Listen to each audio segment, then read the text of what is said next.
மலை மலை வர வேண்டும். மக்கள் செழிக்க. அண்ணாமலை அண்ணாமலை ஆட்சிக்கு வர வேண்டும். தமிழ்நாடு செழிக்க. Hello friends, welcome to my channel Vijay Kasan. இன்னைக்கு நம்ம பார்க்க போறது என்ன அப்படின்னு பார்த்தீங்கன்னா, திரு அண்ணாமலை அவர்களிடம் செய்தியாளர் சந்திக்கும் போது செய்தியாளர் ஒருவர், சார் அதிமுக 13 இடங்களில் 3வது இடத்துக்கு தள்ளப்பட்டு இருக்காங்க, சில தொகுதிகளில் டெபாசிட் கூட இருந்திருக்காங்க. இது நீங்க முன்னெடுத்து வந்த அரசியல இருதுருவ அரசியல் தமிழகத்துல முடிவுக்கு வருவதற்கான ஒரு துவக்கு புள்ளியா பார்க்கலாமா என செய்தியாளர் ஒருவர் கேட்ட கேள்விக்கு அதற்கு அண்ணாமலையின் பதில். 2026 நீங்க ஆனஸ்டா கேட்டீங்கன்னா, தமிழக அரசியல முதலா ஒரு கூட்டணி ஆட்சி மலரும்.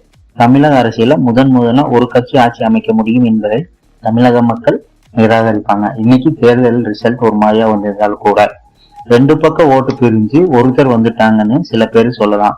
ஆனா நான் 2026 முதலா கூட்டணி ஆட்சி நடக்கும் என்பதை என்னுடைய தனிப்பட்ட கருத்துங்கண்ணா. ஏன்னா 2 துருவத்திலிருந்து 3 துருவமாக மாறி இருக்கு. அதாவது 3வது துருவம் அரசியல நிலைத்து நிற்கும் என்கிற நம்பிக்கை மக்களுக்கு வந்திருக்கு. முதல்ல அது நடக்கணும். அது 2026 நடக்குங்கன்னா, எந்த கட்சியுமே நாங்க தனியாக ஆட்சி பிடிக்கணும்னு நினைச்சா, உதாரணத்துக்கு திமுக 2019 திமுக வாங்கின ஓட்டுக்கும் 2024 திமுக வாங்கின ஓட்டுக்கும் இன்னைக்கு திமுக கொண்டாடுறாங்க. இந்தி கூட்டணி ஆட்சி அமைக்கும் என்று 2019 திமுக வாங்கின ஓட்டு 33.52%. அதே திமுக இன்னைக்கு 5 ஆண்டுகள் கழித்து 26% வாங்கியிருக்காங்க. கிட்டத்தட்ட 6% திமுக தனது வாக்கை இழந்திருக்காங்க. அப்படின்னா 5 வருஷத்துல திமுக தனது வாக்கை இழந்திருக்கு.